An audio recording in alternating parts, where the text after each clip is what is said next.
So all the cards have finally been revealed. I'm just going to go over the ones that I've missed in my previous videos. Let's get started. We have Green Glen Axeman. It's the Forestcraft Legendary. 7 play point 6/5. Rush. 6 and probably going to kill most things. Other than like in late game against like decks that use Zeus. Fanfare, give your leader the following effect. At the end of your turn, deal 2 damage to the enemy leader if at least 3 cards were played this turn. So, for Forestcraft, this is a little awkward in later game. In late game, you're playing like maybe 1 or 2 cards a turn. Because you're playing the Warden, or the Elephant, or just like usually 1 or 2 cards a turn. Sometimes you can chain some fairies together and then get 3 cards. I'm thinking more of like a mid-range forest deck. Mid-range or a control forest. Generally only play 1 or 2 cards in late game. Because their hand does start to dwindle down by then. So I'd say that his effect, even though it's stackable, isn't that great. Maybe if you're playing a more aggressive forest, though you don't really want to play a 7-drop in your aggro deck. It's good that this card is Rush. It means you don't have to have an evolve to get him to do something. Yeah, not much to say about him. Maybe in Unlimited, this will see a lot more play, since you're Unlimited, you're more likely to be chaining a lot of cards in late game. But for rotation, maybe you'll see him just because he's a solid Rush follower. Next we have Spartacus. It's a 6 play point 4/5, which is under. His stats are below average. Fanfare, transform the Reaper at the bottom of your deck into a victory card. At the end of your turn, put 2 random officer followers from your deck into your hand. So it makes sense that he has lower stats because he does draw you 2 cards. Usually at the cost of card draw, you lose out on stats. He's also a commander, so you can reduce his cost with Gawain. And you can draw him with Lux. So the victory card, I assume you just win the game. You know, I know you just win the game. Normally, in Shadowverse, if you deck out, if you draw the last card in your deck, it's always a Reaper, and you always lose the game. But this transforms the Reaper into a victory card, so if you mill your whole deck out, you immediately win. Swordcraft actually has a lot of weird ways of drawing, like forcing card draw. Not much in rotation, as in like Unlimited, because in Limited you have Altered Fate, which can cycle through your deck really fast with it. So it might be a fun like deck to brew in Unlimited. I don't like, even like the slowest of control decks in rotation aren't gonna deck out. You're gonna have to like shoehorn a bunch of draw cards into your deck that aren't gonna be that good. I think note also, if you're running Spring Cleaning, it's kind of awkward because you might lose Spartacus to the Spring Cleaning. We have Truth Seeker Faust. He's a Runecraft Legendary. 5 play point 4/5. I saw Spartacus with 1 more play point for the same stats. This is more regular stats for a 5-drop. Fanfare, give your leader the following effect. At the end of your turn, an allied follower is in play, randomly perform Earthright and give +2 attack, +2 defense to a random allied follower. This effect lasts until the rest of the match. It doesn't say it can't stack, so like I don't know if you want to run too many of these guys. I think he's probably a good one-of in an aggro kind of burn rune deck. Use up some of your extra Earthrights just to give things stats. The Mage of Nightfall. With Mage of Nightfall, you can kind of get it can be kind of gross with how big she can get. +2 attack, +1 defense is like more aggressive. Obviously, it might be better if it was like a +1 attack, +2 defense, but that's might be a little broken. Having your things really hard to kill is really strong. So I can see him maybe being a one of. You probably don't want to draw too many of them, maybe 2 of them. I don't know what you want to replace. Here's the Runecraft Gold, 7 play point 5/5. Burgent Onion Patchmaster. Summon a Patch Onion. Give your leader the following effect. Whenever you play a spell, summon a patch. Onion Patch. Yeah, Onion Patch. This ability is not stackable and lasts the rest of the match. Okay, it's Billy Sack. Onion Patch is a 2 play point 1/1. Whenever this follower attacks, spell boost the cards in your hand. When we play a spell, get a 1/1. By like around turn 7, turn 8, a lot of your spells will cost like near 0 in unlimited. If you're playing rotation, the boon of drawing cards from Rooney will also cost 0 after you spell boot a few times. So I can see around turn 8, turn 9, you can cycle a bunch of cards and get a bunch of onions, which will spell boost you more. But around turn 9 is when you kind of just want to win the game. So your onion, like generating onions, is valuable, but not like you're probably already winning by then. It also doesn't give you any direct impact other than just being stats immediately. So you have to combine her with some spells. I don't see her being played right now because you can run other cards like Chimera and Flame Destroyer in a spell boost deck, and generally they're just higher impact in that point in the game than just a bunch of 1/1s.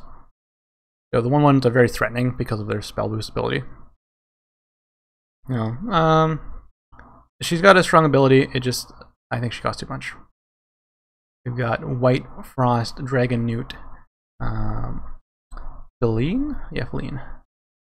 2 play point 1/3. Fanfare. Put a White Frost Whisper in your hand and evolve. Deal 1 damage to enemy follower. If you notice, when she evolves, she only gets +1/+1.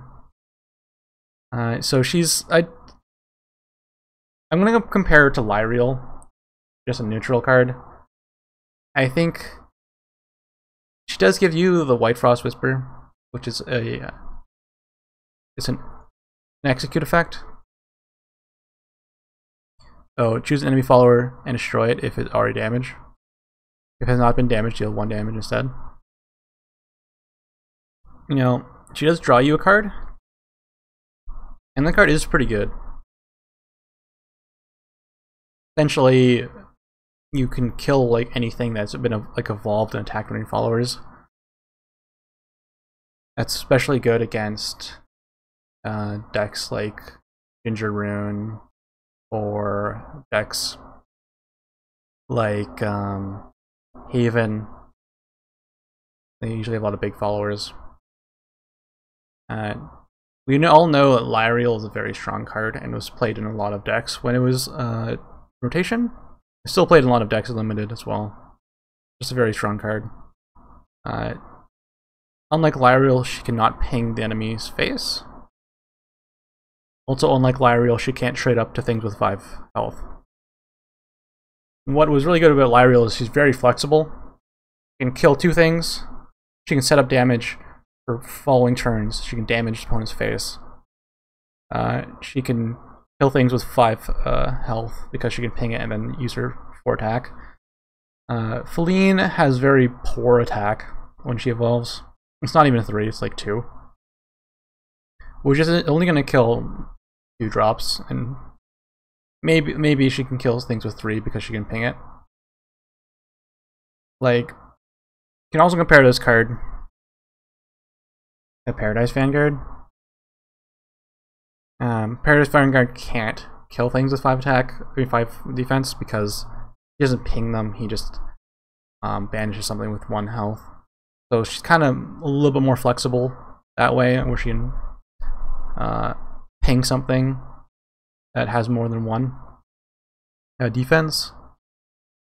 But of course, right now, not a lot of Dragon decks even run Vanguard.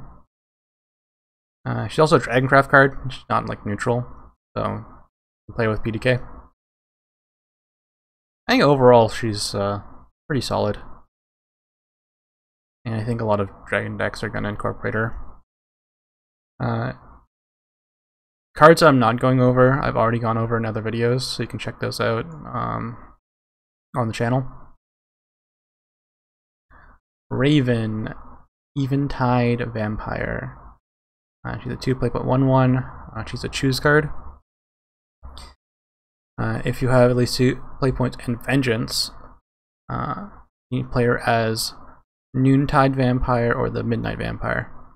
If you don't have Vengeance, you're just going to play her with, she gets a Fanfare Summon of Force Bat, which is okay. Having tokens in an aggro deck is really good, especially Force Bat tokens, because it synergize with cards like Blood King. You already have Summon Bloodkin. I don't know if you want multiple of that effect in like turn 2, turn 4 kind of a deal. But we'll see how good her chooses are. Here's Noontide Vampire, and whenever an allied Force Bat comes into play, restore 1 defense to you later. It's actually okay. In like a close game, especially against other aggro decks, the healing can actually get you ahead, especially when you're developing your board at the same time. But you have to be in Vengeance for this, so you already have to be low in health, and it'll probably get you out of Vengeance when you're healing around that point, unless you're like really low. And then the Midnight Vampire is summon a Forest Bat. Whenever an allied Force Bat comes in play, deal 1 damage to enemy leader. So its effect, like the old Vania, is a very strong card. If this card didn't require Vengeance to get, it would be like insane.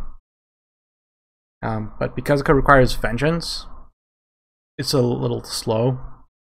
Like if you could get Raven Midnight Vampire on turn 2, it's like it'd be so insane. But like you'd probably get it around turn 5 if you're playing a Vengeance deck, but I don't think Vengeance decks really want to play this. This is more of an aggro card. And aggro decks don't really rely on Vengeance. They might have some Vengeance cards just because their strategy kind of hurts themselves as they push in damage quickly. So this card really relies on how good is her without Vengeance. The 1/1 makes some of the Force Bat, which is fine. I don't think she's better than Summon Bloodkin. So if you don't want any more copies of Summon Bloodkin, you wouldn't play her. You want like more copies of Summon Bloodkin in your deck, you might want her. I'd have to look at the like an aggro Bloodcraft deck and see what you would cut for it. Maybe with rotation, she's just better than cards that you have access to. 2 in common, 6 play point, 6/4 Ravencraft. Stats are really awkward. So you see that 4 kind of matters. Last words, if his follower's defense was at least 2 before being destroyed, summon 2 in common and set its defense to 1. So 4, without being damaged, dodges all the the Haven Banish, which it's 3. Now, if his health of 1, then he can be Paradise Vanguard, but his health with 1, he was going to die anyways. So you summon another Toon Common and it says defense with 1. So that means that if he dies again at that point, if you don't evolve him or something, to increase his stats, it's going to die instead of be resummoned. But I am assuming that they want you to heal him. So that's the strategy with this card, is after he dies and comes back, you heal him. It seems like a lot of work just for a 6/4. So if he comes back like once or twice, then he's a lot of value. It seems a little tough to actually play this card with the current cards we have. Though, who knows if the Heal Haven strategy comes around in rotation. Maybe he'd be playable. It just seems a little awkward. Electro Magical Rhino, 7 play point 0/7 with Rush. Fanfare, gain X attack. X equals the number of remaining artifact cards in your deck. Whenever this follower attacks, put 3 artifact rhinos in your deck. Okay, so you have to play an artifact deck with him. You can't slot into a puppet deck. How many? He has Rush, which is good, but not Storm, which is great. Rush is like okay. Like how much attack do you need to make him worth it? I would say about you need about 5 or more artifacts in your deck to make him worth it. That's because if you'd rather just play a card, Safira has Rush already and is a 4/6 for 6. If you need Rush at that point in the game, she's just better if the Rhino doesn't have that much attack. The Rhino just feels really awkward. And then it fills your deck with more Rhinos, which isn't great. Because if you're playing the Artifact Portalcraft deck, you want your deck to cycle really heavily with Ancient Artifacts. Or was it Analyzing Artifacts? Analyzing Artifacts, the one that draws you cards. Yeah, you want to have a lot of those. And if you're drawing this guy from your draw artifact effects, it's like just costs like too much to cycle with all your other stuff. And if you really need like way of clearing big things, you just run Magma Legacy. The art for the token, and that's it. So if you haven't seen the previous videos, you can check them on the channel. Once these cards come out, I think today, actually today, we'll be able to play with them tomorrow. I'll start making videos on essentially like come back and look at how I reviewed the card and how good it actually is when played in current meta. And it'll be fun to play decks like Spartacus, Mill. Cards that I've like rated pretty highly that you're probably going to see. Probably gonna see like one of Dario in mid sword. Maybe one of Storied Falconeer in Aggro Forest. One of Faust or 2 of Faust and Birthright Ruin. You'll see White Frost, Dragon Newts. Dragonplate Warrior, maybe. Yeah, I think he's a good card. Shadow wants to play this. Waltz is like awkward. We'll see. Raven, again, like the same things I talked about earlier in the video. Same with Toon Common. White Fang, Temple. A lot of people are going to be trying Tenko Cannon with this card. I don't think many people can play the Rhino. People are definitely going to try Heartless Battle. I don't think it's that great. And Oceanus is like... I feel like she's filler. Alright, those are all the cards in the mini expansion. I will see you guys on my stream. Thanks for watching.